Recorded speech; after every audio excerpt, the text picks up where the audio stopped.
Voilà, merci Marc. Alors moi je vais vous parler de l'adaptation de la saga littéraire Harry Potter. Et je vais vous faire un petit peu travailler au début.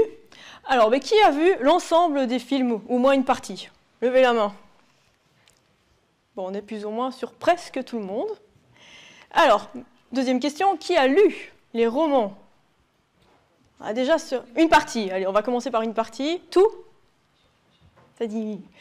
Ok. Et est-ce qu'au moment où vous avez lu ces romans et qu'après vous avez été voir le film, vous n'avez pas parfois ressenti un sentiment de déception parce que certains passages du film étaient totalement, avaient été barrés dans les films, on ne retrouvait pas des personnages importants et il y avait finalement certaines choses qui étaient importantes pour le reste de l'histoire et qu'on ne retrouvait pas.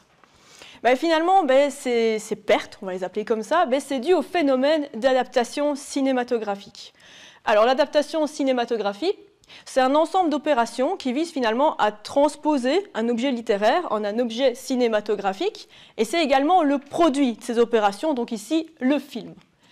Alors, vous allez me dire, pourquoi on continue à adapter alors si finalement on est déçu quand on va le voir au cinéma?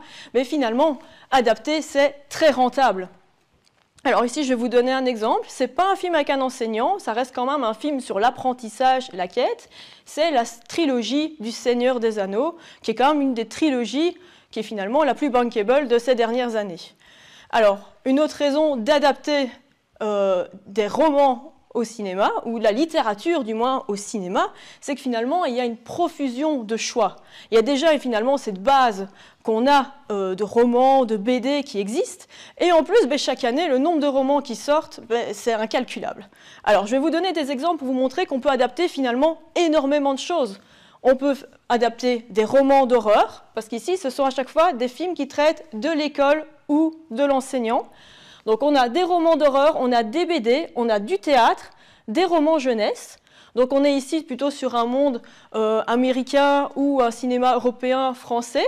Mais ce phénomène, au fait, il ne touche pas que notre monde, on va dire ça comme ça. Ça touche aussi d'autres continents, notamment tout ce qui est pays Nouvelle-Zélande et Australie, où on voit aussi apparaître des adaptations de plus en plus souvent avec des romans. Et vous avez ici un exemple, donc ce n'est pas Dr House. Ça, c'est Mr Pipe, et c'est l'adaptation d'un roman à l'histoire d'un enseignant qui va sur une petite île au niveau de la Nouvelle-Zélande et qui doit donner cours à des indigènes. Alors, et on adopte pourquoi? Et il y a une raison, et ça, ce n'est pas nécessairement quelque chose qu'on fait chez nous en Belgique, mais qui est surtout fait en Angleterre. C'est pour faire connaître l'héritage littéraire et les grands classiques d'un pays. À votre avis, quel pays a fait ça? Adapter ces grands classiques de la littérature au cinéma. La France l'a fait, avec Topaz notamment. C'est l'Angleterre, le Royaume-Uni, où ils ont adapté presque tous les romans de Jane Austen, parce que finalement, c'est du matériel qui est utilisé en classe. Donc le but, c'était vraiment un but pédagogique. Ouais. Alors, mais voilà, finalement, on se dit, il y a plein d'avantages à adapter. Pourquoi on ne le fait pas tout le temps? Parce que finalement, on pourra adapter tous les romans. Adapter, ce n'est pas facile. C'est un exercice quand même assez compliqué, parce qu'un roman, finalement, ça permet au lecteur de développer son imaginaire, et avec des romans, notamment des romans fantasy, fantastique, science-fiction, l'imaginaire du lecteur, finalement, peut se déployer d'une manière assez conséquente, alors qu'un film, lui, il a des images visuelles concrètes. Et donc, c'est finalement des contraintes qui sont imposées par le cinéma qui peuvent décevoir. On a des adaptations qui ont déçu certains fans et d'autres qui, par contre, ont été plébiscitées. Alors, c'est un exercice difficile, je vous l'ai dit, il y a des contraintes, il y en a 4, ici, qui ont été relevées dans la littérature. D'abord, il faut représenter tout ce qu'on appelle les souvenirs, les sentiments des personnages, souvent des personnages principaux. Alors, le moyen de le faire, il y en a beaucoup. Le cinéma en a développé. On a les voix off, les flashbacks. On a les dialogues, parce qu'on ne se rend pas toujours compte, mais finalement, ce serait une étude intéressante de regarder les dialogues au cinéma. Mais souvent, il y a beaucoup d'informations qu'on retrouve qui ne sont pas dans les dialogues des romans à la base. Et il y a aussi, finalement, le jeu des acteurs. Et ça, c'est important, notamment, on va voir ici dans Harry Potter, parce qu'à partir du tome 3, les tomes étaient de plus en plus grands, de plus en plus conséquents, impossible à adapter au cinéma si on voulait rester souvent dans une plage de 2 heures de film. Et donc, à ce moment-là, on a dû notamment utiliser ce jeu des acteurs, Et dans Harry Potter 4, on peut notamment voir la colère de Ron, qu'il a finalement tout au long du livre. Il est fâché parce qu'il pense que Harry a mis son nom dans la coupe de feu. Mais cette colère, dans le livre, elle n'est pas exprimée de la même manière que dans le film. Dans le film, c'est le jeu de l'acteur qui va faire transparaître cette colère. Alors, on a le rythme. Le rythme, c'est une contrainte. Un film trop plat va désintéresser le spectateur. Un film trop rapide, à ce moment-là, c'est plutôt des films d'action. Je ne vais pas donner d'exemple pour ne pas dénigrer, mais voilà, on est plutôt sur des films d'action. À ce moment-là, il y a 1h50 de film, il y a 1h35 d'action. Donc voilà. Donc ici, finalement, ceux qui ont adapté Harry Potter, ils ont dû jouer, parce que dans le livre, il n'y a pas toujours de l'action. Il y a aussi des moments plus plats. On a les acteurs. Alors, on associe des stéréotypes à certains acteurs, et finalement, ces stéréotypes, ils sont fortement ancrés. Si vous voulez représenter quelqu'un de sage et de sérieux, à votre avis, quelles sont les caractéristiques et les stéréotypes qu'on donnerait à ce personnage au cinéma? C'est un homme. Il a une barbe. Un homme avec une barbe, des petites lunettes aussi, et souvent, c'est plutôt une barbe blanche et des cheveux blancs. Voilà. Donc, c'est le sage. Voilà, donc finalement, il y a ces contraintes parce qu'on a des stéréotypes qui sont associés. Et puis, de toute façon, le réalisateur, il doit réfléchir. S'il y a des descriptions assez précises dans le roman, il a deux choix. Soit il va suivre ces descriptions, soit il prend le parti de dire « Non, je ne suis pas à la description, je vais prendre tel acteur, notamment un acteur populaire, et je vais prendre le pari de peut-être décevoir les fans, mais tant pis. » Dans Harry Potter, par contre, vous verrez, il y a un article qui est sorti récemment, ce n'est pas un article non plus très scientifique, mais c'est quand même paru sur Internet, où en fait, une fan d'Harry Potter a utilisé l'intelligence artificielle à partir des définitions. En fait, elle a recréé les visages des personnages et les a comparés avec les acteurs qui ont été choisis. Et on peut dire, franchement, si vous êtes intéressé, vous pouvez aller voir, le travail est quand même assez bien fait sur Harry Potter. Hein. On a quand même des visages qui sont fort ressemblants, parfois une petite couleur de cheveux qui est différente, mais sinon, on est quand même... le choix des acteurs a vraiment été réfléchi dans cette saga. Et alors, la dernière contrainte, c'est mettre en place, finalement, tout cet univers fantastique qui est imaginé par le romancier et qui, lui, il n'a pas de limite. Il peut aller laisser son imagination et celle des lecteurs aller dans tous les sens, mais au cinéma... c'est un peu plus difficile, et on peut voir que ça c'est une contrainte, mais finalement, si on regarde la saga Harry Potter, on s'en sort quand même pas trop mal visuellement, on n'est pas non plus sur quelque chose de dégueulasse à regarder. Alors, donc vous avez compris, on va parler d'une adaptation d'une saga, la saga Harry Potter.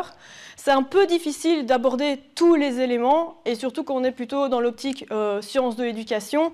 Donc ici, il y aura une focale, une dimension qui va être analysée des représentations des personnages, et notamment des enseignants, et on va analyser leur gestion de classe. Alors la gestion de classe en plus efficace, qui est définie comme les actions planifiées et réfléchies par l'enseignant qui ont deux buts. Créer un climat de classe propice aux apprentissages et finalement éviter ou réduire les écarts de conduite nuisant aux apprentissages. Alors, vu qu'on est parti sur cette optique sciences de l'éducation et surtout dans notre service formation des enseignants, notamment en mobilisant le cinéma, je pense qu'il est important quand même de parler de ces personnages absents de la saga cinématographique, qui pourtant sont des personnages assez emblématiques et qui pourraient être facilement mobilisés en formation des enseignants. Alors, il y en a trois. Il y a le professeur Beans, qui est le professeur d'histoire de la magie dans le 2e tome, le professeur Gobplanche, soin aux créatures, donc elle va remplacer Hagrid dans le tome 4 et le tome 5, et Firenze, qui va remplacer le professeur Trelawney dans le tome 5 pour le cours de divination. Vous vous en doutez, je suis une très grande fan. Alors, comme je vous l'ai dit, finalement, faire disparaître ces personnages des films, c'est assez dommage parce que généralement, plus de personnes vont voir les films qu'ils ne lisent les romans. Et donc, on se retrouve ici avec des personnages qui pourraient être utilisés pour faire des exemples ou des contre-exemples en formation et qui disparaissent. Alors, je vous parle de ce personnage-ci qui est un fantôme. Donc, on va quand même placer le décor. Un jour, il s'est levé pour aller donner cours, il a oublié son corps dans la salle des profs. Mais il a quand même été donné cours. Alors, si on analyse un petit peu la gestion de classe de ce personnage, on a un enseignant qui ne manifeste aucun intérêt pour ses élèves, qui ne garde pas le groupe en alerte, ils dorment tous, sauf Hermione, pendant les cours. aucun élève ne participe. La seule fois où les élèves participent, lui-même est étonné. Et dans les 5 minutes où il a donné son explication, vous pouvez le voir, les élèves s'endorment de nouveau. Et il fait aussi, il ne connaît aucun prénom d'élève. Même quand l'élève vient de lui donner le prénom, il arrive encore à le dire d'une mauvaise manière. Alors, donc, ce professeur Beans, finalement, c'est assez dommage de ne pas l'avoir au cinéma parce qu'il aurait vraiment été un bon exemple de ce qu'il ne faut pas faire en matière de gestion de classe efficace. Il n'y a aucune relation positive avec ses élèves, il n'y a aucun encadrement, aucune supervision des élèves. Les élèves ne sont pas impliqués. Et en plus, finalement, quand on regarde un petit peu dans la littérature scientifique qui a aussi analysé les romans, on peut voir que même au niveau des apprentissages, on est sur un enseignant qui donne vraiment cours de manière frontale. Il vient, il lit ses notes, et c'est tout. Il ne pose pas de questions aux élèves, il ne répond pas aux questions des élèves. Petite précision que je n'ai pas fait jusque maintenant. L'analyse qui a été réalisée en version originale. Donc tous les extraits que vous allez voir sont en VO. Ça, c'est un peu dit à mon aspect un peu rigide. J'ai un peu de mal avec les traductions, les doublages, et donc le choix a été fait de coller le plus possible à la vision de l'auteur et du réalisateur, et donc de rester sur de l'anglais. C'est cohérent. Oui, je sais, je l'ai quand même réfléchi avant. Alors, ça, c'était les personnages absents.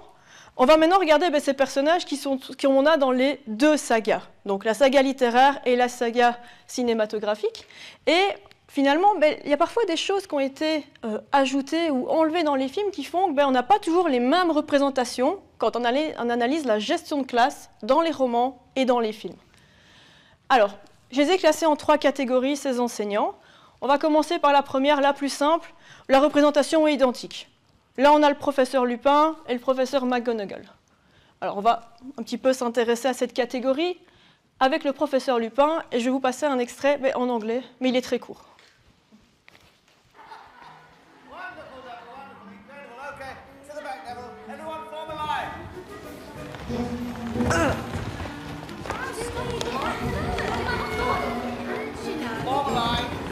I want everyone to picture the thing they fear the very most and turn it into something funny. Next, Ron. Concentrate, face your fear. Be brave.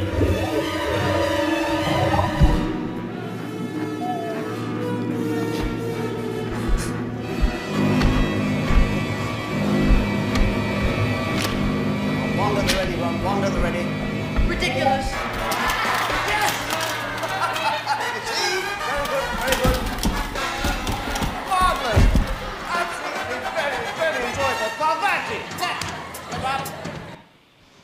Voilà, donc j'ai coupé l'extrait pour vraiment monter qu'une petite partie parce que le cours en lui-même dure presque 5 minutes sur la vidéo. Mais on peut voir quand même qu'il y a un climat de classe positif. Donc on a des élèves qui participent. On a une supervision en encadrement des élèves. Donc l'enseignant gère quand même son activité.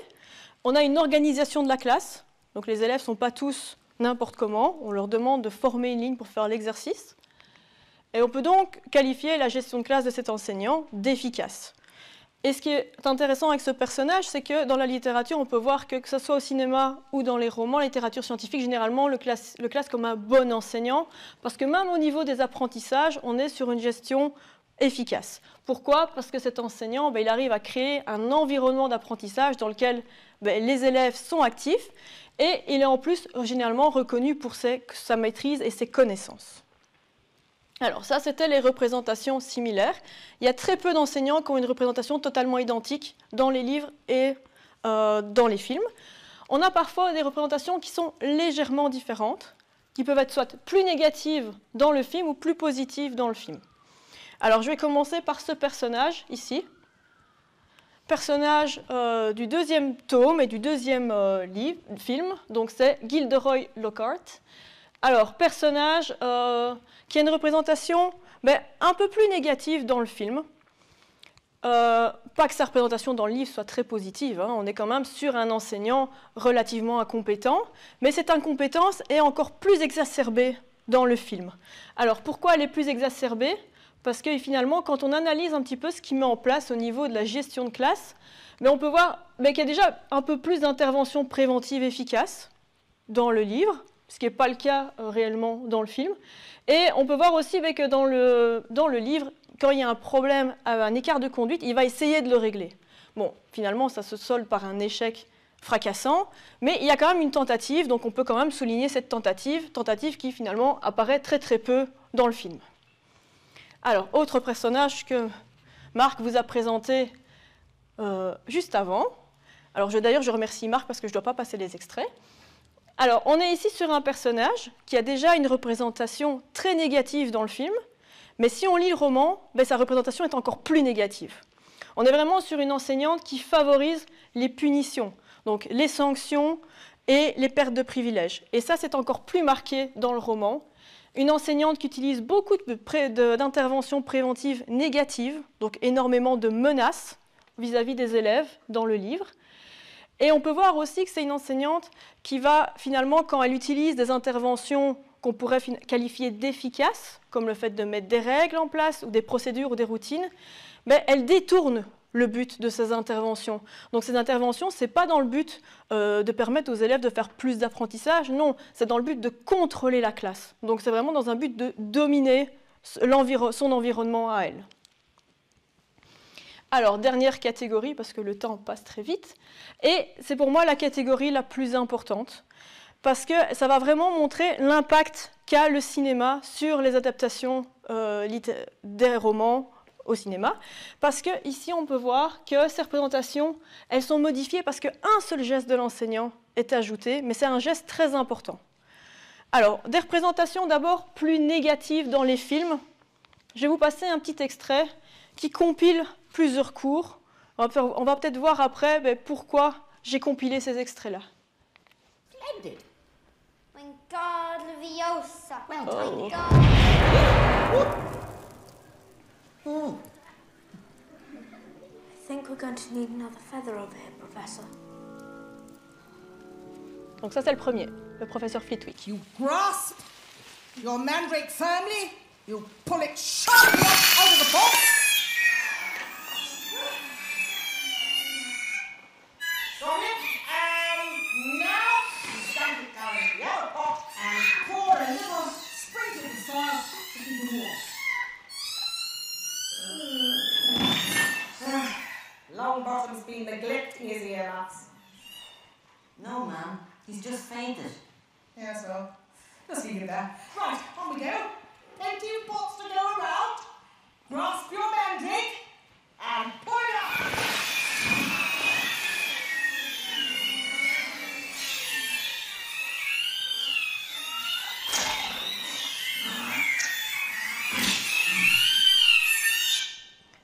Et dernier extrait.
Ok. Alors, à votre avis, pourquoi ces 3 extraits sont importants? Qu'est-ce qui se produit à chaque fois dans ces extraits? Il y a des problèmes. Et c'est important parce que ces extraits, ils sont totalement sortis de la tête des réalisateurs. Ce sont des événements qui ne se passent pas dans les romans. Donc dans les romans, dans ces 3 cours, donc chez le professeur Flitwick, Schurave et le professeur Slughorn, il n'y a pas d'accident. Et donc finalement, on est ici vraiment sur l'adaptation cinématographique qui impose, pour maintenir un rythme intéressant pour le spectateur, d'ajouter un peu de piment dans les scènes. Mais ça modifie totalement la représentation qu'on peut avoir de ces enseignants. Parce que quand on va dans le roman, on a vraiment des enseignants qui ont une gestion de classe très efficace. Il n'y a pas ce genre de problème, ce manque de vigilance. C'est des enseignants qui arrivent à créer un climat de classe positif, qui surveillent bien toutes les activités qu'ils mettent en place. Ok, donc finalement, on peut voir que ça change totalement la perception qu'on va avoir de ces enseignants. Et si on était vraiment en formation avec de futurs enseignants, ces extraits, ils donneraient finalement une autre image, une autre représentation de ces 3 enseignants, alors que si on lisait l'extrait du roman avec des futurs enseignants, on serait plutôt sur quelque chose de positif et d'efficace. Donc ici, une représentation plus négative parce qu'on a ajouté un geste. Dans le roman, dans les films, on a un seul exemple d'un enseignant pour qui on a ajouté un geste et que ça donne une représentation différente. Alors on est ici sur le premier tome avec Madame Bibine, qui est le professeur de vol. Alors je vais vous mettre l'extrait du roman. Vous pouvez voir, on est sur le premier cours qu'elle donne à ses enseignants. Donc on a une description de l'enseignante. Et puis ici, la première phrase qu'elle va dire à ses enseignants, à ses élèves, c'est « Well, what are you waiting for ?» Et en plus, on a « She barked ». Donc elle a vraiment aboyé sur les élèves. Donc une enseignante quand même avec une première approche assez rude. Donc. Pourtant, quand on va regarder l'extrait dans le film,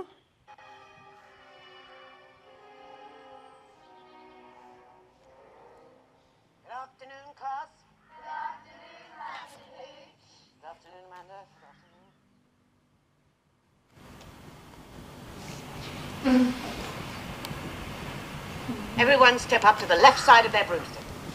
Donc on peut voir en fait ici l'enseignante quand elle arrive, en fait elle passe entre tous les élèves, elle dit plusieurs fois bonjour déjà. Elle dit plusieurs fois bonjour, elle dit welcome to your first flying lesson et elle connaît déjà le prénom d'au moins une élève. Donc on est vraiment sur une approche, une première approche de l'enseignante qui est totalement différente. Et on pourra voir que l'analyse de cette enseignante donne finalement une représentation plus positive au cinéma, même dans le reste de l'extrait. Dans le reste de l'extrait, il y a un incident qui se produit avec Neville. Quand on regarde dans le film, elle connaît déjà le prénom de l'élève, donc elle peut déjà rappeler l'élève, alors que dans le roman, elle va l'appeler Boy à chaque fois. Donc c'est assez différent parce que ne pas connaître le prénom de ses élèves, c'est considéré comme une pratique de gestion de classe inefficace. Donc voilà, en conclusion, je vous ai présenté un petit peu quelques enseignants. C'est difficile de faire le tour en 15 minutes et j'ai essayé de respecter mon timing. Alors, comme vous voyez, quand on veut montrer des images d'enseignants, des représentations au cinéma, l'adaptation cinématographique, elle est à prendre en compte. Pourquoi? Parce qu'on a modifié la représentation de certains enseignants. Dans quel but? Finalement, dans un but plutôt de rentabilité, de favoriser le rythme des actions et parfois un peu au détriment du contenu. Et donc, au niveau de la gestion de classe, pour Harry Potter, on a finalement des enseignants qui sont montrés plus inefficaces qu'efficaces. Je vous remercie beaucoup.